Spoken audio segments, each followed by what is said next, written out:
Hello everybody and welcome back to Games for Dads, and here we go. It's time for a top 10, and I can guarantee you this is going to be the most controversial top 10 we have ever done. This is the top 10 decks as of July 2024. Just let you know, this has all been voted for in our Discord server, so it's not my top 10. I did vote, but so did over 100 other people. So let's check it out. At number 10, a Nebula deck. Absolutely awesome deck now, really overpowered.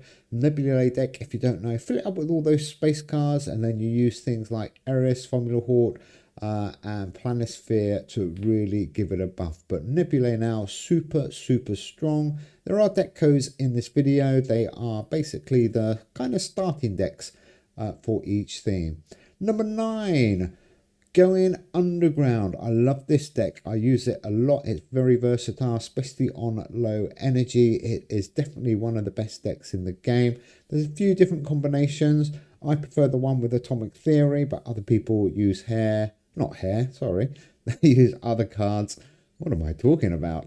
But there we go. I do like Going Underground. Voted at number 9. Cool deck. Okay, let's have a look at number 8. What is number 8? Fusal Japan. I would have thought this would have been a little bit higher. This is an amazing deck now. Really good. There is loads of different ways you can build it. This is my one I've got up here. I've seen a few other Fusal Japan decks that might be a little bit better, but it is a good, hard-hitting deck, and you are guaranteed to get yourself a long way. So that's voted at number 8. What is at number 7? Number 7, top decks in July 2024. Watching the Skies, another deck I love. Again, there's a few different ways you can build this deck, but basically you're going to fill it up with all those big space cards. There are some amazing Watching the Skies cards, especially Vera Rubin, Susong. They are really going to make a powerful deck for you, and it does really well. It beats most decks, to be fair. I do like Watching the Skies, and it is a good deck. There we go. That is number 7. Number 6, voted in our Discord. No surprise, probably a newish deck to be seen around. Legendary Arts deck. I love it. This one I would have put a little bit higher. There's so many good Arts and Culture Legendary cards now, and with all those new Arts and Culture Legendary cards, this deck almost unbeatable, depending on the energy for the week. It do need a bit of high energy to play the ultimate deck, but it is really cool deck.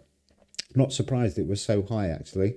So here we go. We get into the big area now. Number 5. Probably everybody's seen this, and probably everybody's playing it. Monopo, using Bone Wars, Missing Links, Jan Horus, Denny, Dodo.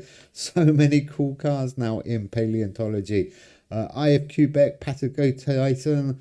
Wow, there is so many different ways you can build this, but the key cards, I reckon, probably Bone Wars, definitely Denny, Missing Link, and you have got yourself a really super strong and very versatile, because it's got some good energy saving cards.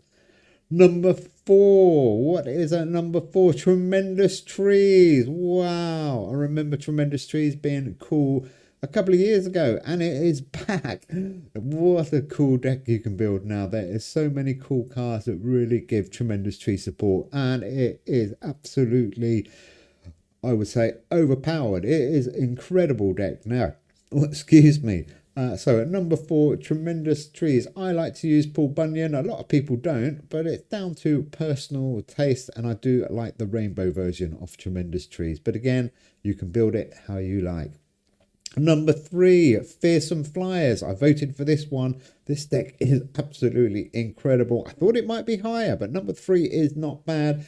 It is absolutely awesome on low, medium, and high energy weeks. There's a few different ways you can build this deck, but it is absolutely awesome. I do like the one with a couple of science cards and Cockatrice as well, because that Cockatrice card can be so annoying. But there we go. Fearsome Flyers at number 3.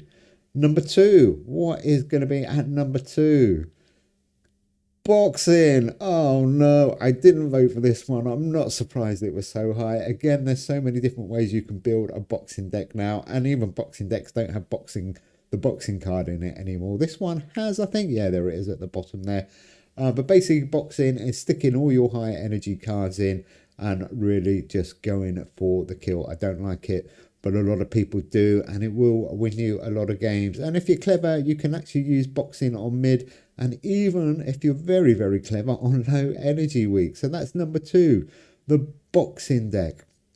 Okay, let's have a look at a few honourable mentions. Like I said, over 100 people voted. Everybody had 3 votes each to vote for their top 3 decks. So primates, another great deck. I do like this, and I love this one, especially on low energy weeks. Works really, really well. There's so many good primates cards now, and it's been fairly consistent. Like I said, it's probably just outside the top 10, but it is very good, and it does give you something to go to if the energy is a little bit tight. Mammals, again, mammals has been up and down. Probably not as good as it used to be, but it got a lot of votes. It just missed out on the top 10. But there we go, using that reindeer, eastern grey squirrel, and a few other cool cards in there. Thompson's gazelle obviously is a must-have in your mammals deck, but makes the honourable mentions list, misses out on the top 10.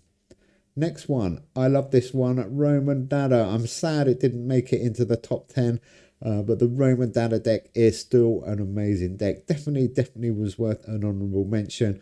Really surprised it didn't make the top 10. I would have put it in there, especially with some of those new Roman cards that have just come out, like Hannibal and a few other cool ones. There it is, Dadaism. I love it. That is a cool card. Okay, and more honourable mention. Vitruvian Consciousness deck. No surprise, really. This is a 9/9 arts and culture and arts and science deck. I thought this might make the top 10, but it's not as strong as it used to be, or it's still strong, but it's been overtaken certainly by a legendary arts and culture deck. But there we go. It does get an honourable mention. Vitruvian and Consciousness 9/9 deck. Okay, here we go. Number 1, no surprise, the Right Stuff deck. It is so overpowered, and there's a few different ways you can build this deck. You can go for the high energy version, you can go for the medium energy version. You do need to get the rotation right, but if you can get the rotation right, this deck is absolutely awesome, and it's almost unbeatable. I mean, you can throw down a 2,000 point final turn, not too difficulty. This version I've got there is the one with all the history cards. Anyhow, like I said, this video will be very controversial. Do leave me your top 10 in the comments below. Bye.